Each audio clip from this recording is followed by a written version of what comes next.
আশা করছি সবাই খুব ভালো আছো। আমিও খুব ভালো আছি। পূজার সংসারে তোমাদের অনেক অনেক অনেক স্বাগত। চলে আসলাম আরও একটা রেসিপি নিয়ে। তো তার আগে বলি, আমার ভিডিওগুলো একবারটি তোমরা দেখো, আর যদি ভালো লাগে তাহলে লাইক, কমেন্ট ও শেয়ার করে আর আমার চ্যানেলটিকে সাবস্ক্রাইব করে আমার পাশে থাকো।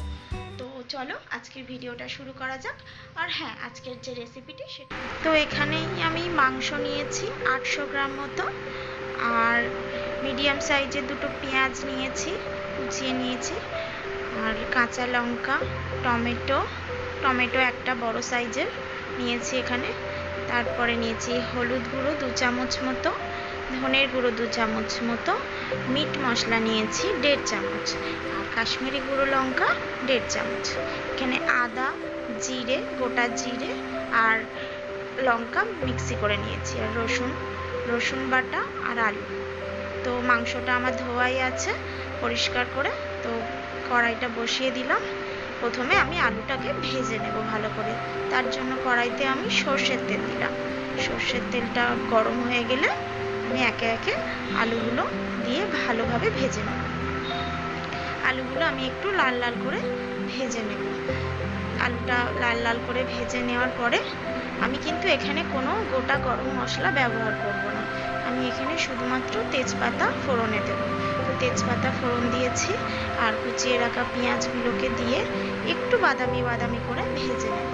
তারপরে মিক্সি করে রেখেছিলাম রসুন, সেই রসুনটাকে আমি দিয়ে আরেকটু ভেজে নিয়ে তারপরে আমি মাংসগুলোকে একে একে দিয়ে দেব। মাংসগুলো দিয়ে মাংস, রসুন আর পেঁয়াজ একটুখানি ভেজে নিয়ে তারপরে আমি ওই আদা, গোটা জিরে আর লঙ্কা একসাথে মিক্সি করে রাখা ছিল সেটা দিয়ে কষাতে থাকবো। তারপর আমি একে একে যে গুঁড়ো মশলাগুলো ছিল সেগুলো সব একসাথেই আমি দিয়ে দেব মাংসের মধ্যে, দিয়ে ভালোভাবে সবগুলো একসাথে কষাতে থাকবো। তারপরে আমি এর মধ্যে দিয়ে দেব কাঁচা লঙ্কা আর টমেটো। আর আমি এখনো পর্যন্ত কোনো লবণ দেইনি, এবার আমি এতে পরিমাণ মতো লবণ দিয়ে দেব। তারপর আমি মাংসটা কিছুক্ষণের জন্য কষাতে থাকবো। তো দেখুন আমার প্রায় কষানো হয়ে গিয়েছে। তখন আমি আলুগুলো এতে অ্যাড করব। আলু অ্যাড করা হয়ে গিয়েছে, একটু কষিয়ে নিয়ে জল ঢেলে থালা চাপা দিয়ে দেবো। আমি গ্যাসটা একটু মিডিয়াম ফ্লেমে রেখে দিয়েছি। তো হয়ে গিয়েছে আমার। আমি এটা ভাত দিয়ে খাওয়ার জন্য করেছি মাংসটা, তাই আমি একটু ঝোল ঝোল রেখেছি। কালারটা কিন্তু খুব সুন্দরই এসেছে। তো আমি এখানে 2 চামচ মতন শাহি গরম মশলা দিয়ে নামিয়ে ফেলবো। তো হয়ে গেল আমার চিকেনের রেসিপি। তো কেমন লাগলো তোমরা কিন্তু আমাকে অবশ্যই কমেন্ট করে জানাবে, আর তোমরাও একবার ট্রাই করে দেখতে পারো।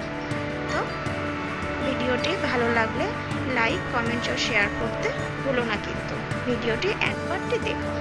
দেখা হচ্ছে পরের ভিডিওতে। ততক্ষণ পর্যন্ত